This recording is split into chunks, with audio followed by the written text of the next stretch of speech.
hello, Ranger fandom. We're heading back to the Dome City of Corinth to get in gear because we have the cast of Power Rangers RPM. Woo! On this panel, we have Dan Ewing, Dylan, Ranger What's up, Operator guys? Black. Woo! Woo! Welcome. Thank And you. we're also joined by Li-Ming Hu. Woo! Rema, Ranger Operator Silver. Very Woo! Silver. Yeah. In the building. So I'm Johnny Parker from that hashtag show and Disney Plus Diversity. And I'm Justin Quizon from Nothing New, a remake podcast, Nerdtastic, and Disney Plus Diversity. Well, John and I know each other from that show. Yeah, just a little bit. And so we'll be your moderators today, jumping to RPM and all things fun. So kick it off, Justin. Yeah. Okay, so before we begin, we've all been kind of trapped in our houses for about a year due to the pandemic. What did you do to stay sane during this time? Like, did you crochet? Were you all doing like, Dalgona whipped coffees? Like, how were you trying to pass the time? Ladies first. Ladies first. Oh yeah, I did a lot of online karaoke. Nice. Oh, I super found dope. a great app, where you sing a part and someone else sings a part. They mash you together. Yeah, I was looking at my tally the other day and I recorded 414 songs last year. Fantastic. Sick. What was your good use of my time? Your go-to one? What was your go-to? Oh no, one? there were too many to count. Oh my gosh. I was My going to say, heart will I was go about to say, when's the EP dropping? But you Oh, moved yeah. to the Exactly. 7 EPs. Like, if there's demand, I'll drop it. Hit me up. You got more albums than Drake at this point. That's crazy. Yeah. God. I feel so boring. Number one, we're very lucky here in Australia, so life is pretty much as normal. So shout out to anybody over in the States. We, if you guys want to come on over, come on over. I would love to. Plenty of room. Plenty of room. We might take up on that. Yeah. But I was really, it's quite fun. I got really into listening to podcasts, everything from sort of sports to sort of personal growth and development, and just going on long walks. I think my dog was pissed off at me. It's like, dude, just relax. You don't need to keep walking everywhere. So I became sort of nomadic. I just started walking everywhere. But yeah, podcasts and all that sort of cliche stuff. The podcasting world, huh? My goodness. I think I need to start one up. Hey, that's what everyone else did during the pandemic.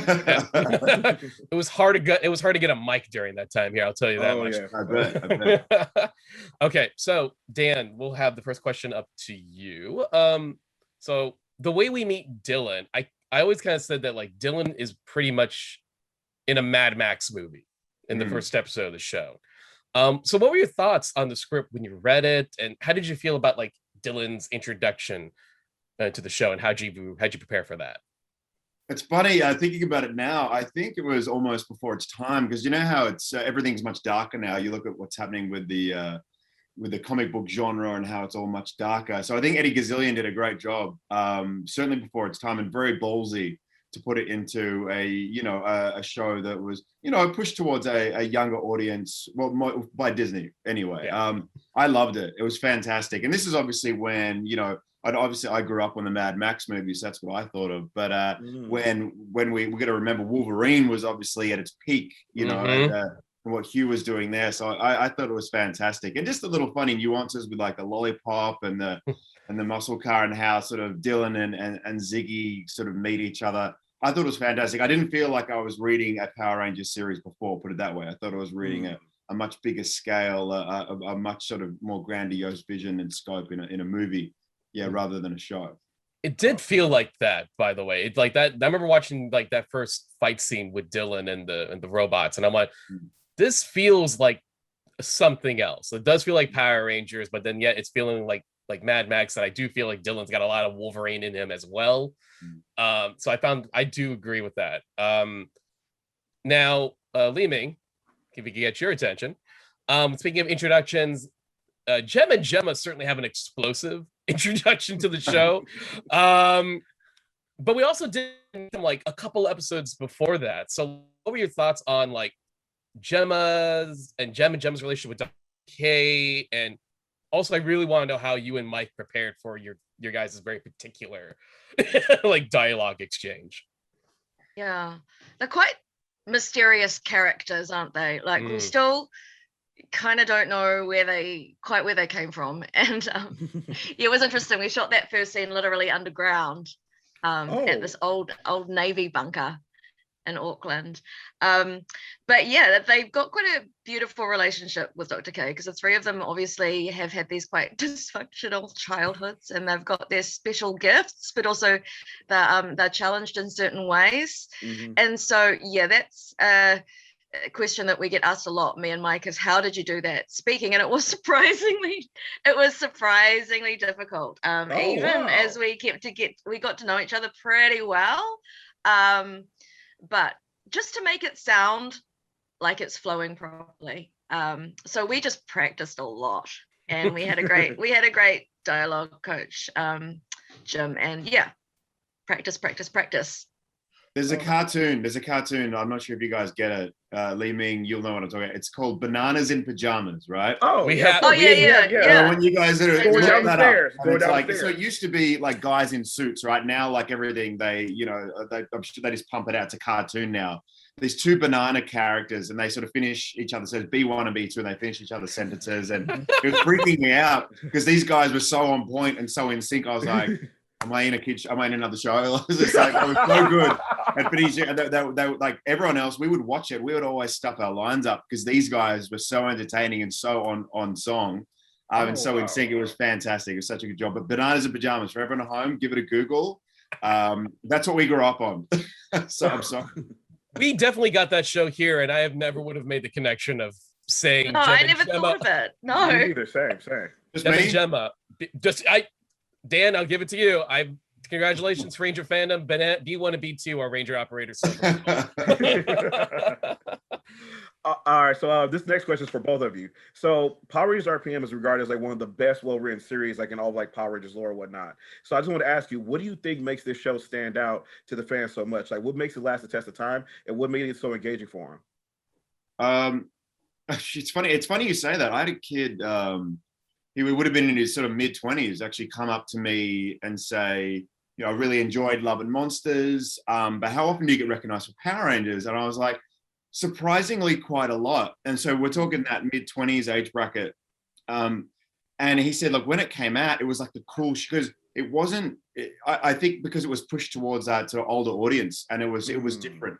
It wasn't a quote unquote kid show. It had a great narrative, a great story. And like I said, it was before its time. So I think that's why it's special, it's unique, and it's kind of not disruptive, but a little abrasive compared to some of the other series. And I just think we really struck gold with the quality of writing, the quality of actors we're able to have on the show. I mean, you look at that cast list and what everyone has accomplished since then. Yeah. It's no fluke that this show has done really well, and it has stood the test of time, and it's so big in the Ranger fandom world. So I know I can speak for the rest of us. We're also grateful for and I'll talk Rangers all day long. Where we had such a great time, and I know I'm in the position I am now career-wise, and it's because the big reason, a big part of that rather, is because of Power Rangers. So I'm very grateful. No, super dope, awesome. Yeah, I just feel like the script. I came in halfway through, so I wasn't like part of that first initial establishment, but reading the scripts and having the scripts that we had, they were so good. They were so witty, and yeah, it wasn't just for kids. It could be enjoyed across all of the levels. And yeah, the characters were also so nuanced, and yeah, just the banter. I just the different character interactions were incredible, and the backstories. And I remember reading the first half of the script as I was coming in, and I was really, really gripped by it in a way that I didn't expect to be. Yeah. Awesome. Thank you both. Excuse me. So I do want to talk a bit about the fact that you both also worked with who's definitely legendary in Japan right now, Tokusatsu director Koichi Sakamoto. And I think the fight scenes in RPM are amazing still. So what was it like working with Koichi and learning how to fight for the show? Well, again, they did, because Mike and I came in halfway through. I knew the first lot of Rangers had quite a sustained boot camp. of potentially weeks. I don't know, Dan, how long you had, but Mike and I only had a couple of, like, maybe a day or a day and a half. Wow. And so it was Wow. much more challenging for me. Like, Mike kind of took to it really quickly because he's more coordinated. But for someone like me, who's a bit of a dunce with the old martial arts, it was pretty demanding. Koichi, you know, he's worked such a high level, so you know he's pretty demanding, but in a good way. And I kind of didn't realize kind of his stature in the field until later. But it was also a real honor to work with the whole stunt crew. It's really special as well to have like a number of different stunt people and walk into set and see like 3 different gemmers, and that's also something I really enjoyed. Yeah. 2 of them were blokes as well. Yes. Nice. No. There's always I forget his name, but there was like one particular gentleman, and he was just I think he was, the hierarchy was amazing, wasn't it, Li-Ming? Like, but he was one of the sort of the top performers, and he'd been doing it for a while. But he was just like so compact and petite, and he would quite often double the females, but no one would mess with him at all. You know what I mean? For me, it was the Koichi camp, as we call it, and you actually all get a little highlight reel of your torture for the 2 weeks. Gosh. But it was so different for me because, you know, playing rugby and sort of blokey sports, I've never done martial arts. So it was like I was so sore. I'd never had an Epsom salt bath, or I was just inhaling magnesium. Don't recommend that at home. Just controlled doses of magnesium. It's good for you. Fish oil, stretching. But it was so great. And to cut a long story short, I've taken what I learned in that boot camp and throughout the series, because it was almost it was 8 months of shooting. I basically never needed a quote unquote stunt performer at all times with me. So there's certain shots that studios won't let you do, but there's things. It's not just about, you know, martial arts. You know, it's more about sort of safety, how to place your body.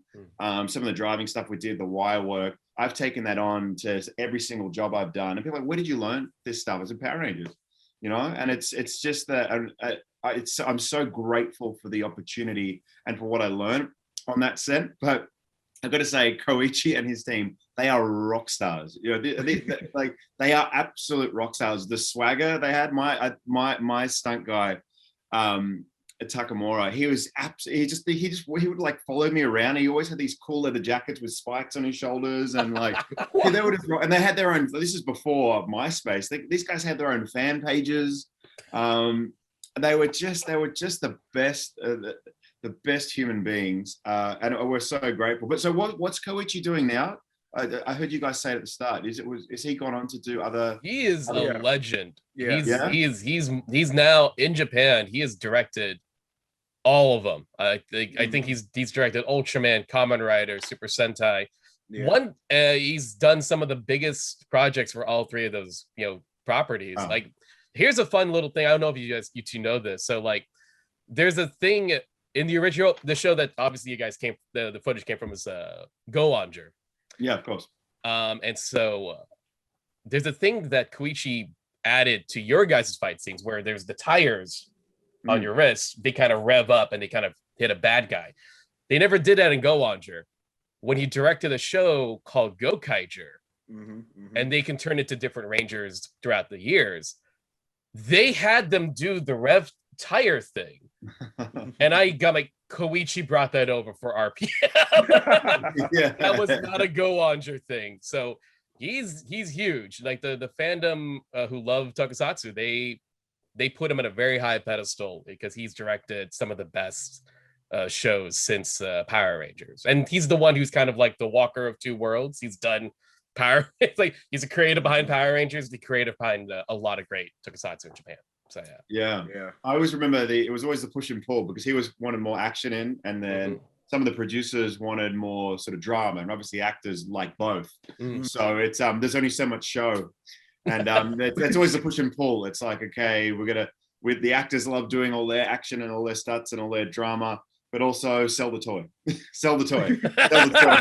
He always said that. He always said, come on, man, sell the toy. Sell the toy. Sell the toy. He'd always say that. That was some of his most efficient English that he spoke. He'd always really cool, sell the toy in a cool American accent. Sell the toy. I always remember that. That is dope. Real quick, is there a fight scene you two particularly remember being either very hard or a lot of fun to learn? Yeah. No, I mean, okay, I can talk about what happened when I came back for the reunion episode. Okay. It was funny because we were given the script, we had a read through, show up on the first day of shooting, get changed, and then they're like, "Oh, okay, Li-Ming, it's time for your fight now." And it had been many years, you know, and I was like, "What? I didn't know I had to do a fight." And then it was just like, "Okay, you come in here, you do this skit, you do this, you shoot this."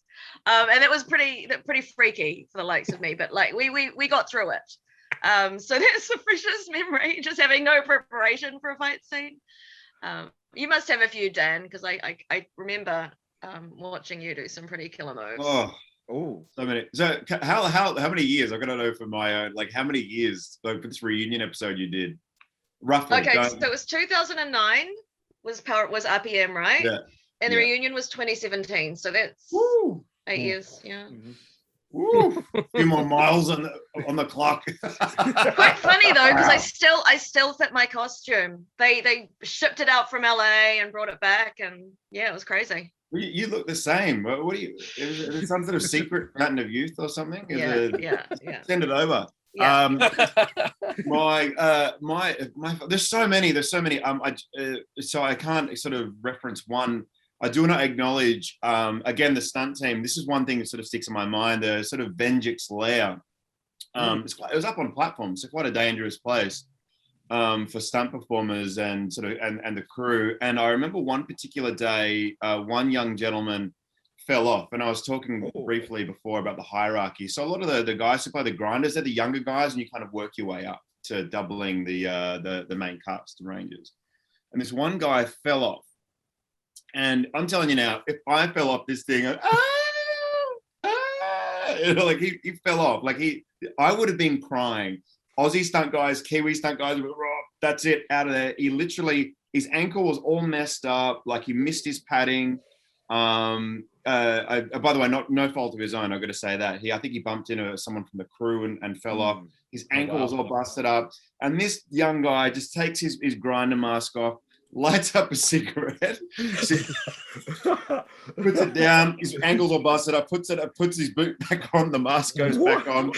We get the shot, and then I just remember him sort of limping off to the medic in his grinder outfit. He put the cigarette down for everybody at home, just official. Just the way he cracked on with his ankle. I'm telling you now, I've seen some bad ankle injuries. This thing was stuffed. But just that was iconic for me, and just didn't say a word, just like the puff of the cigarette back on and go. Oh my God. It was I don't think, if any Disney executives are watching, there was no photos of the guy in the grinder suit smoking. But it would have been funny though. But just the way he just cracked on and got on with it. I'm telling you now, man, if actors, if something had happened to us, it would have been, everyone would have run in and this big drama, but just the way he sort of cracked on with it, that sticks in my mind big time. And I kicked him, It's horrible. Oh my God. We might have to do a panel with the stunt actors at some point. Like, why are you guys such thugs? Why y'all so gangster? Good Lord. No. They're too busy being rock stars. There it is. Yeah. So Li-Ming, you kind of brought it up already. You returned back in 2017 for the reunion for Ninja Steel. And so we just kind of want to hear a little bit more about that. When you came back for it, you saw the script and everything like that, how did you feel your character had maybe changed over the years? Or did you want to tackle the role a little bit differently or anything like that, given some time had passed between last playing it?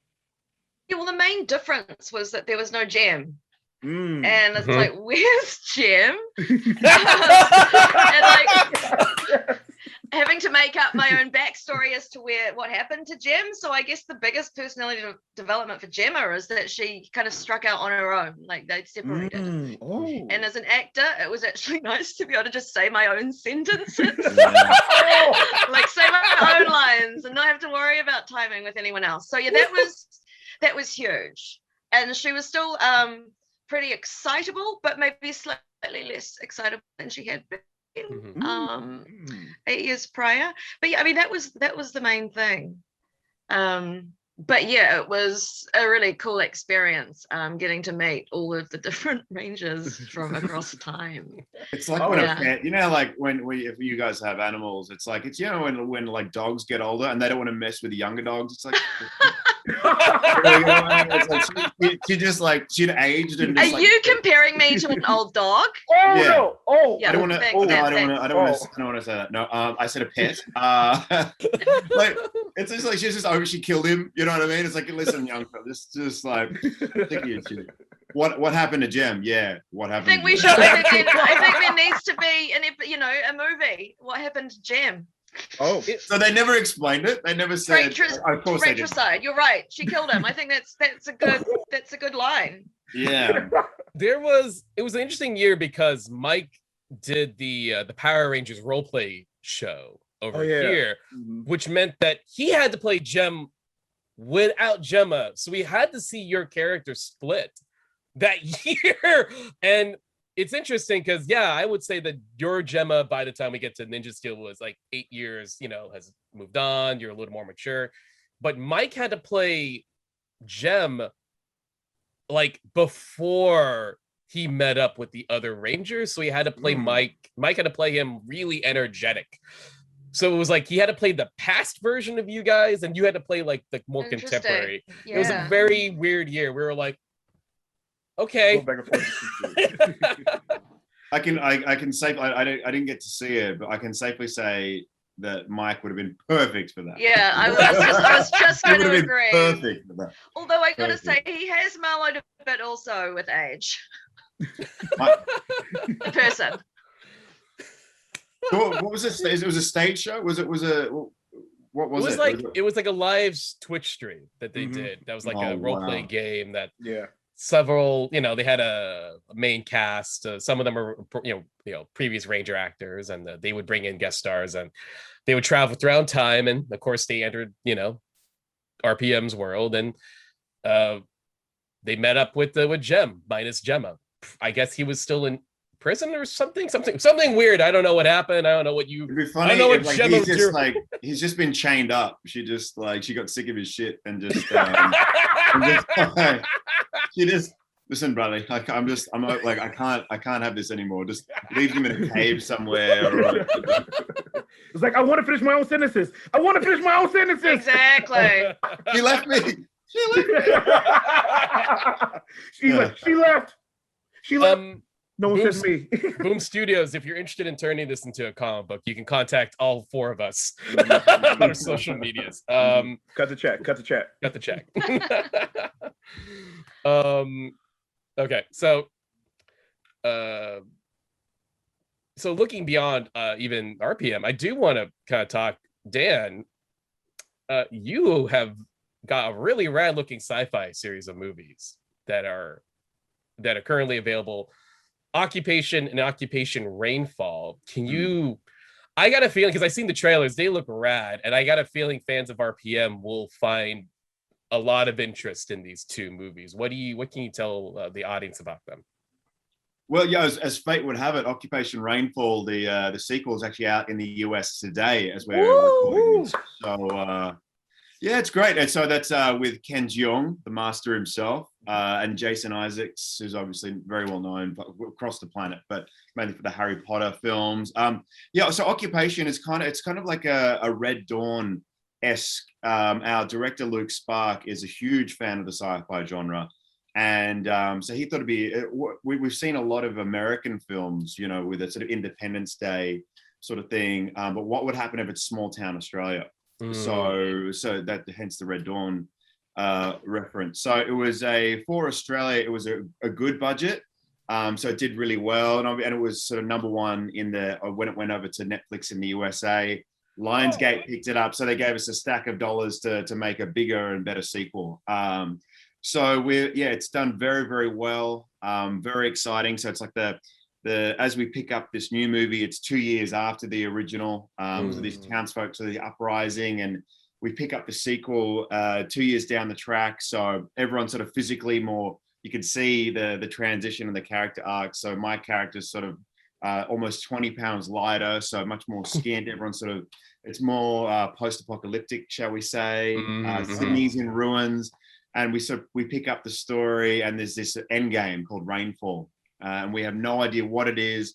And there's a bunch of different storylines. There's alien super soldiers. There's everything. It's a real sci-fi blockbuster. So it's American audiences are going to love it. And nothing you haven't handled before, right? You've got this. Let's be real. And again, like I was Grinders, saying before, aliens, you got this. Post-apocalyptic. I've done this before. Yeah, they should throw in a big intelligence that's sort of taking over as well. I can handle these aliens. You were just like, "Where's my car? Where's my car?" Vengeance, do I have aliens, a muscle whatever. No, I have a hovercraft. Oh, I get the crap kicked out of me by an alien super soldier on top of it, and I get thrown off it. So same. What this movie doesn't have? I feel like I get a hovercraft, I get aliens, and we get you fighting a bunch of them. I think we're sold. It's probably the closest to Dylan that I've been. In my career, since Dylan. So it's very there's a bit of that the Dylan gruffness. But I've got to say the hair is better. I have a beard. It's honest. It's really great. And Ken Jeong is genius. Working with him was fantastic. Just so funny. And very very light. He's a basketball nut like me. So getting to work with him was fantastic. Awesome. So Li-Ming, we want to ask you as well. So we took a look at your Instagram page. It's okay. Don't worry. But no, seriously. Did you slide into her DM? It was like really like, hey, so how's it going? How's no? But no, like, so we took a look and dude, we saw all the dope art stuff that you've been doing in like Chicago. So first off, I just want to say congratulations on being voted as one of like the breakout artists of 2021 by New City Magazine. Congrats. That's super awesome. So we just want you to like tell us really quickly, like, what was it like moving to the States, moving to Chicago? Can you tell us about your art and like what you're working on and everything?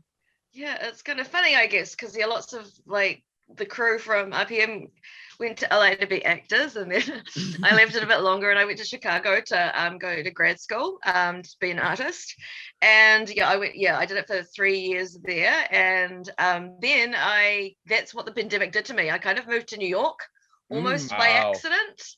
Because pandemic, why not? In a way, don't have any friends in any way. You can't see anyone anyway. I'll go to New York, and so I'm here now. I'm actually on an artist residency in New York City, and it's been a really great, I guess, life change. I mean, I miss acting, but making art is, in a way, you kind of have more creative control.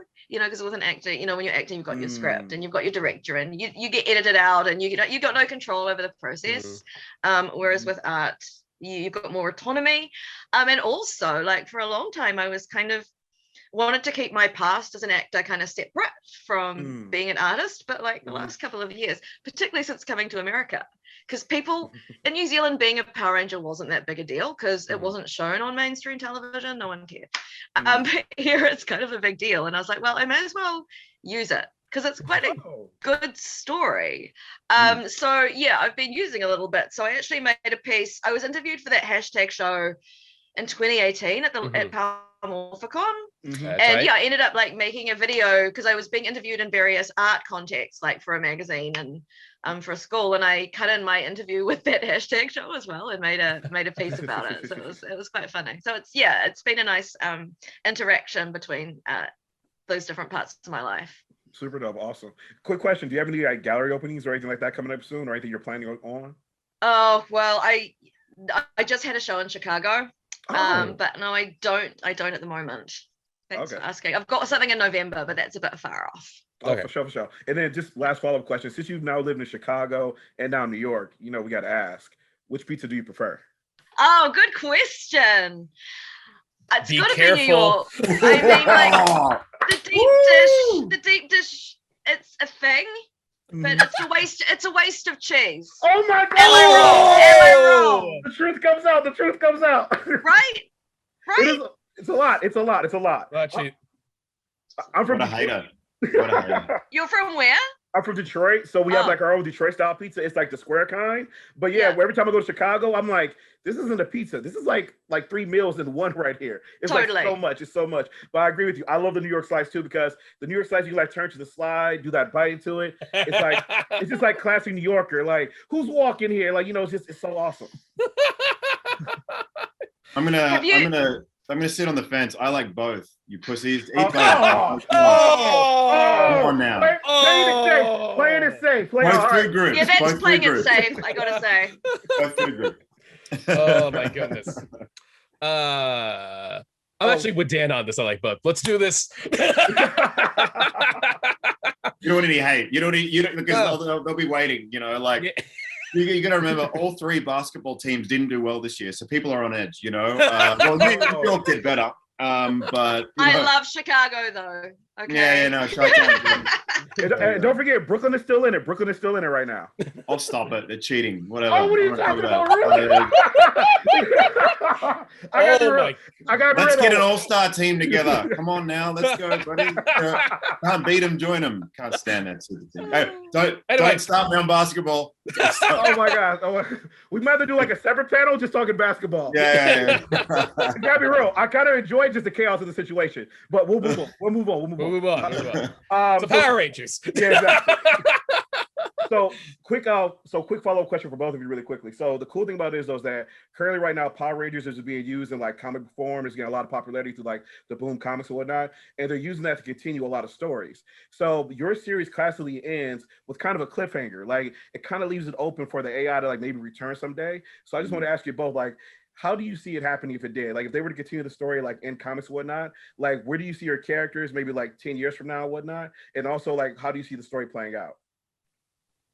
Oh man. Are we Did Summer and Dylan go off together?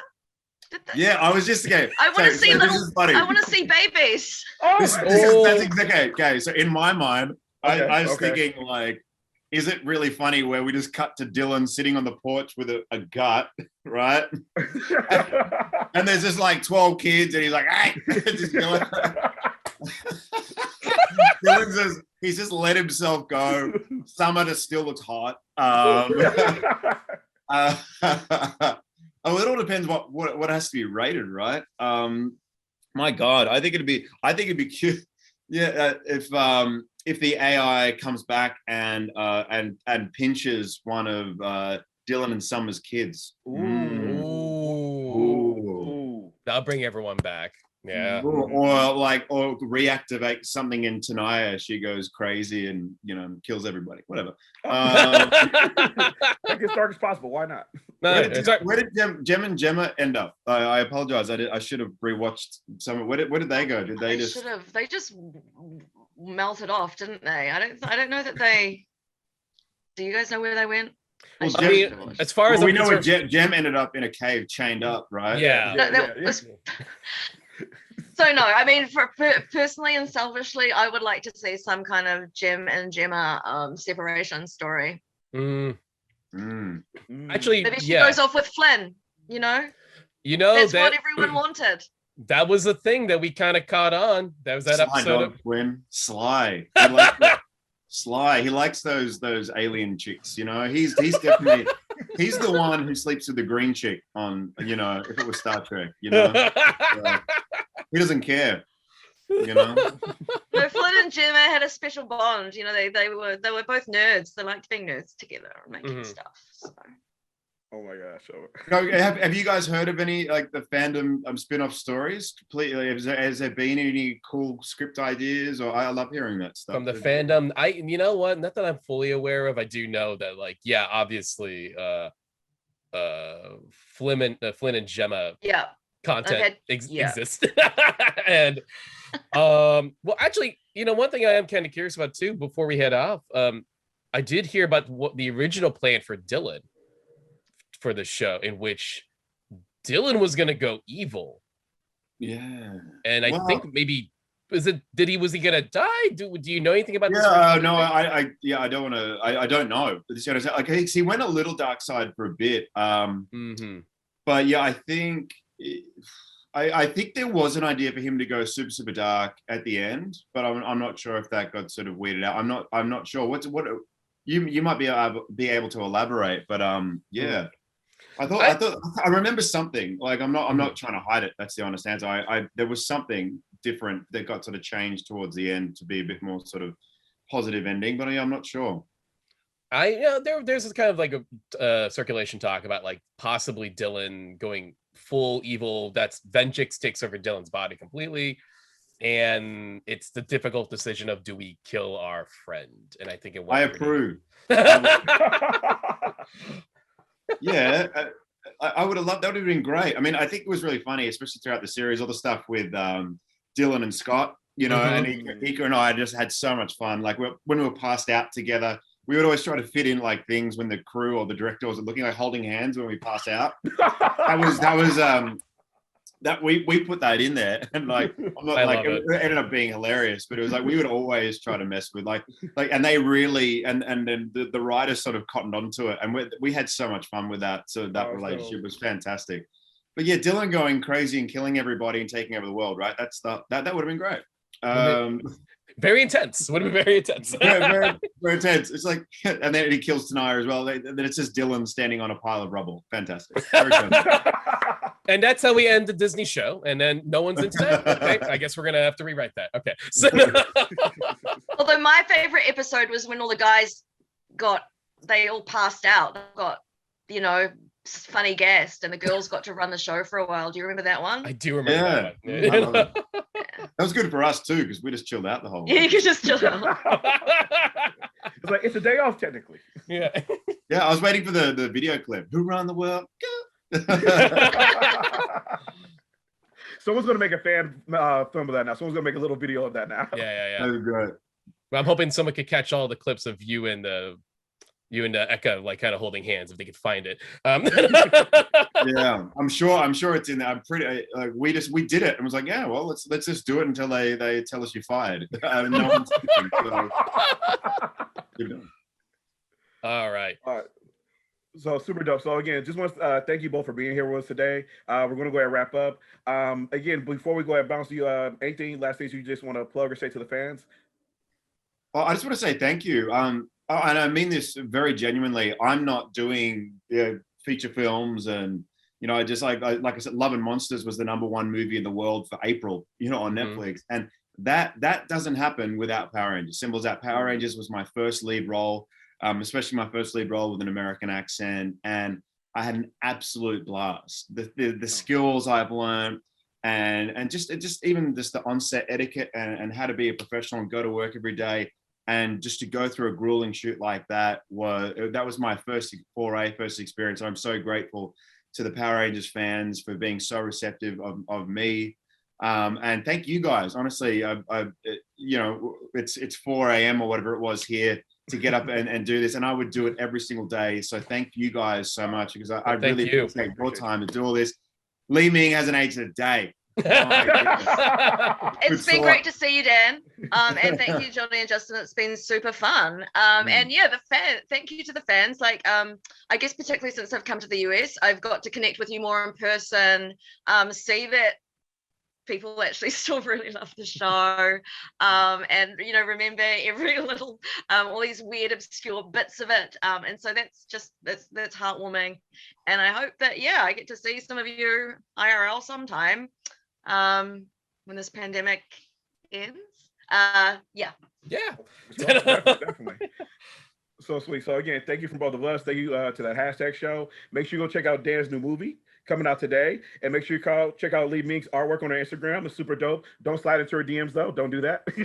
Don't do that. Thanks. And as always, peace everybody. May the power protect you. Bye. Bye everyone. Thanks. Bye.